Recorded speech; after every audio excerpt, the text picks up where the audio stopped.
원화 강세와 벵가드의 매물 여파로 한국 증시를 떠나는 듯했던 외국인들이 다시 돌아오기 시작했습니다. 특히 중국계 자금이 매수를 주도하고 있습니다. 차이나머니의 돌풍 먼저 화면으로 만나보시겠습니다.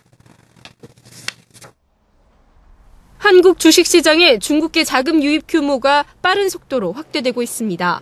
지난달 외국인이 순매수한 국내 주식은 총 1조 5천여억 원. 이 중 국가별 1위는 중국이 차지했습니다. 2월 한 달간 중국이 한국 증시에서 사들인 규모는 무려 1조 5천억 원으로 4개월 연속 순매수세를 이어갔을 뿐 아니라 사상 최초로 월 순매수 1조 원도 돌파했습니다. 우리 증시의 대표적 외국계 자금으로 꼽히는 미국계와 영국계의 자금 유출과는 대조적인 모습입니다. 글로벌 시장에서 차이나머니의 위력은 갈수록 커질 것이다. 장기 전망을 본다면. 지금 중국의 금융정책은 1단계, 그러니까 지금부터 3년 동안의 가장 큰 이제 화두는 저우주치, 중국말로 저우주치라는 건데 이것은 해외로 투자하자라는 뜻입니다. 해외로 나가자라는 뜻이에요. 그래서 새 정권 들어서 2, 3년간은 해외 투자를 확대하자는 것이 갈수록 강화됩니다. 전문가들은 최근 한국에 적극적인 투자를 보이는 중국 내 적격 기관 투자자를 주요 요인으로 꼽았습니다. 현재 QD 펀드에서 한국의 비중은 홍콩과 미국에 이어 3위를 차지하고 있으며 중국 정부가 중장기적으로 QD 펀드의 허용 규모를 시총 5%까지 확대한다면 추가적으로 130억 달러에 가까운 자금이 한국으로 유입 가능합니다. 일부에서는 국부펀드인 중국투자공사가 미 국채에 집중돼 있던 투자 자산을 다변화하는 데 따른 수순으로도 풀이했습니다. 한국 증시의 신흥 세력으로 부상하고 있는 차이나머니. 업계에서는 중국계 자금의 성격을 파악하기 위해 분주히 움직이고 있습니다. 네, 그동안 국내 시장에서 외국계 투자자라고 하면 미국계와 유럽계를 떠올렸는데 이제 중국이라는 뉴페이스, 즉 신흥 세력이 더해졌습니다. 투자 주체의 다양화라는 차원에서는 긍정적인데 차이나머니 위력 어느 정도인지 또 부작용은 없는지 알아보겠습니다. 조영 기자 나와 있습니다. 조 기자, 지금 중국계 자금 금융시장에서 어느 정도의 파워를 가지고 있습니까? 네, 이른바 중국은 미국과 함께 세계 경제의 한 축을 담당하는 G2라고도 불리는데요. 하지만 금융시장에서의 그 파워는 그만큼은 되지 않는 것 같습니다. 영향력은 좀 낮은 편입니다. 네. 한국 증시 30%를 차지하는 외국인 투자자를 봤을 때요. 이 중에 국가별로 분류하자면 전체 외투 중에 40%가 미국계 자금, 또 유럽계 자금이 30%를 차지하고 있는 반면 중국의 비중은 아직 2%에 미치지 못합니다. 최근 급속히 유입된 자금 3조 원을 포함해도 8조 원, 1.9% 수준인데요.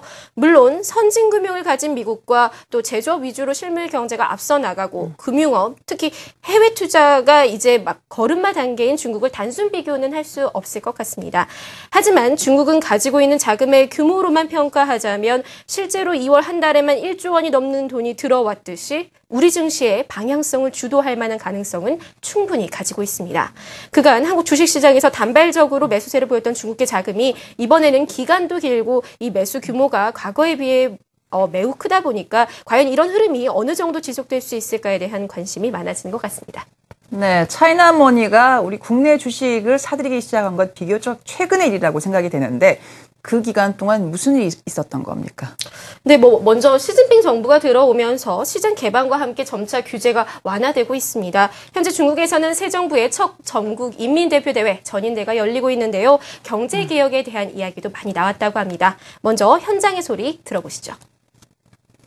为经济转型主要是调整结构转变发展方式那么我们国家的外贸量已经很大了到了进出口占了世界的前列所以我们必须要调整外贸的出口结构也调整引进外资和走出去的投资结构 네, 거스칭 중국 증권감독관리위원회 CSRC 주석은요, 이 자리에서 위안화 적격 외국인 기관 투자자 QFI의 한도를 필요하다면 늘릴 수 있다라고 언급했습니다. 이 QFI 한도는 이미 지난 11월에도 2천억 위안, 우리 돈으로 약 35조 원 넘게 확대된 바 있는데요. 이 외국인들이 중국에 투자할 수 있는 QFI의 변화는 반대로 중국인들이 외국에 투자할 수 있는 QD의 한도 또한 확대될 수 있다는 것을 시사한다고 합니다. 예, 또 중국의 외환보유고 다변화 계획도 주목할 만한데요. 중국의 외환보유액은 지난 1월 3조 3천억 달러로 세계 1위인 만큼 합리적인 운용이 주요 과제로 대두되고 있습니다. 하지만 과거 포트폴리오를 보면 중국의 국부펀드 CIC의 경우 주식 비중이 전체의 10%에 불과했고 상당수가 채권인 가운데 이 중에서도 미국 채권이 40%가 넘었는데요. 하지만 최근 보유하고 있던 이 채권의 금리가 낮아지면서 투자처를 다변화해야 할 필요가 생겼습니다. 경상수지가 이어지고 해외 투자도 끊임없이 들어오는 중국으로선 인플레이션, 이 위안화 절상을 막기 위해서 돈을 해외로 빼주는 역할들이 필요하기 때문에 앞으로 우리나라를 비롯해 해외 금융시장에서 차이나머니의 위력은 더 커질 것이란 전망입니다. 네, 우리 차이나머니의 실체에 대해서 좀 더 들여다보도록 하겠습니다. 이 QD, CIC 아직은 좀 어려운데 낯선 용어인데요. 우리 중국계 자금의 출처는 어디고 또 투자 성향은 어떤지 나오는 게 있습니까? 중국의 해외 투자 주체는요, 셋으로 나뉠 수 있습니다. 먼저 인민은행, 우리나라로 치면 이 중앙은행 산하의 국가외환관리국 SAF가 있고요. 중국 투자공사 CIC 등 국부펀드와 적격 내국인 기관 투자자, 즉 QD가 있습니다. 네, 최근 한국에 들어온 자본은 주식형 자본이라는 측면에서 CIC나 QD 펀드의 변화를 예상해 볼 수 있다고 하는데요. 전문가들의 의견도 분분합니다. 먼저 이야기를 들어보시죠. 중국의 그 국부펀드인 CIC의 이제 투자 자금 포트폴리오를 보면 주식 같은 경우에는 전체 자산의 한 10% 내외, 그리고 상당수가 채권 중에서는 선진국의 채권을 많이 편입하고 있었습니다. 근데 아시다시피 최근에 선진국 국채 가격이 조금 불안하고 게다가 금리도 매우 낮은 상황이기 때문에 투자처를 다변화할 그런 가능성이 높아졌다 이렇게 보여지고 있고요. 지금 이제 한국에 들어오는 자본이 이제 주식형 자본이라는 측면에서 크게 이제 CIC나 중국 QD 펀드에 대한 변화를 예상해 볼 수가 있는데 신규로 QD 펀드가 늘어났을 가능성도 조금 열어두셔야 되고요. 그리고 이제 CIC 같은 경우에는 한국 투자가 예정돼 있었는데 이제 최근 들어서 CIO가 바뀌면서 이제 그게 취소된 적이 있죠. 그렇기 때문에 지금 단기적으로 CIC가 들어올 가능성은 조금 낮다고 생각을 하고요. 가장 큰 가능성은 이제 QD 펀드가 신규로 이제 한국에 관련해서 포트폴리오를 확대했다. 그 정도로 생각하실 수 있을 것 같고요. 네, 앞서 보신 것처럼 전문가들은 외환보유고 다변화 차원에서 CIC가 선제적으로 한국 비중을 늘렸다든지 또는 QD 펀드의 한국 비중 확대 또는 새로운 QD 펀드의 출현 가능성까지 다양하게 제기되고 있습니다. 사실 취재하면서 보니까 이 업계의 그 어느 누구도 자금의 출처를 명확히 가려내지는 못하는 모습이었습니다. 중국의 특성상 이 정보 접근에 한계가 있고요. 또 흐름을 파악할 수 있는 QD 펀드의 분기 보고서도 아직 나오지 않았습니다. 3월 말이나 또 4월 초가 돼야지 나온다고 하는데요. 또 정확하게 파악하지 못한 이유 중에 하나는 중국의 자금이 한국의 브로커를 통해서 들어오는 것이 아니라 대부분 홍콩 또는 대만 브로커를 통해서 돌아서 들어온다라고 합니다. 제가 직접 홍콩에 있는 브로커와 전화 통화로 취재를 했는데요. 실제로 많은 고객들의 이 한국 주식에 대한 관심이 최근 높아지고 있다고 합니다. 네, 중국의 외환 보유고 3조 3천억 달러 어마어마한데 포트폴리오를 다양하기 위해서 투자처를 늘린다, 확대를 한다. 이것은 이해가 되는데 하필 왜 한국일까요? 한마디로 얘기하자면 가까운 만큼 이해도가 높기 때문입니다. 네. 한국의 산업 구조는 중국하고 많이 비슷합니다. 중국이 우리나라를 따라온 측면도 없지 않겠지만요. 한국 기업들이 중국에 많이 진출해 있는 것도 투자를 결정하는데 영향을 미쳤습니다.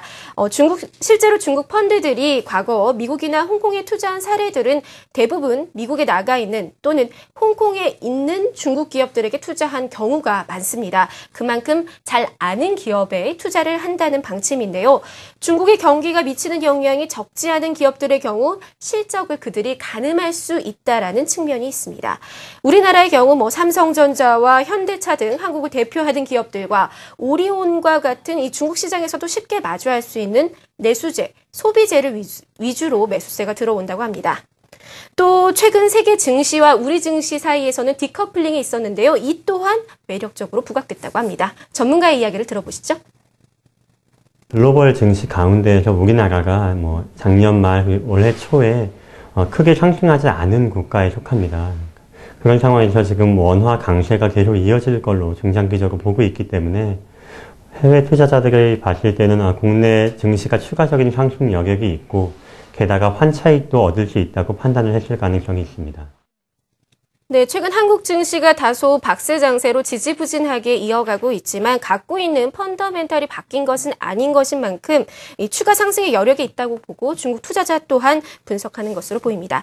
또 이것이 뭐 긍정적인 건지는 제가 모르겠습니다. 하지만 한국 증시가 규모에 비해서 현금 인출이 용이하다는 점이 어떻게든 또 매력적으로 발휘했다라고 볼 수가 있겠습니다. 네, 사소하지만 중요한 문제일 수도 있겠네요. 네. 네, 우리 조 기자 얘기를 들어보면 이 차이나머니의 돌풍은 일시적인 것은 아니고 앞으로 지속 가능하다는 생각이 드는데 그렇게 봐도 되겠습니까? 네, 맞습니다. 장기적으로 중국계 자금은요, 우리 증시에서 미치는 영향력이 점점 더 커질 것이라는 것이 전망이 우세합니다. 물론 뭐 이번 2월에 1조 원이 넘는 깜짝 등장이 계속적인 추세로 이어지기에는 아직까지는 단발적인 이벤트성이 강하다는 평가가 나오고 있는데요. 하지만 위안화 절상 압력을 완화시키고 또 나아가서 위안화 국제화를 추진하고 있는 중국에게는 해외 투자가 꼭 필요합니다. 또 상대적으로 성장성과 안정성을 갖고 있는 한국이 매력적인 투자처인 것도 분명한 사실입니다. 네, 중국계 자금 유입 지금까지 순기능 위주로 살펴봤습니다만 분명히 역기능도 있습니다. 이 총평을 한번 해볼까요? 네, 뭐 우리나라 주식 전체 중에 30%가 외국인이 갖고 있고 이 중에서 15%를 영미계가 차지한다는 점에서 중국계 자금의 등장은 반가울 수밖에 없습니다. 영국계 자금은요, 유출입이 좀 빈번해서 우리 증시의 변동성을 야기한다는 측면이 없지 않고요. 또 미국계 자금은 현재로서는 우리 증시에서 비중을 쉽사리 늘리지 않는 상황입니다. 이런 국면에서 새로운 자금원이 생긴다는 것은 분명 우리 증시에게 새로운 밸류에이션으로 긍정적인 영향을 끼치고 있는데요. 다만 현재 우리의 실물 경제가 중국하고 굉장히 밀접해 있는데 금융시장까지 이 중국의 영향력이 커진다는 것은 향후 위험이 도사리고 있다는 그런 우려를 한편에서는 떨칠 수가 좀 없었습니다.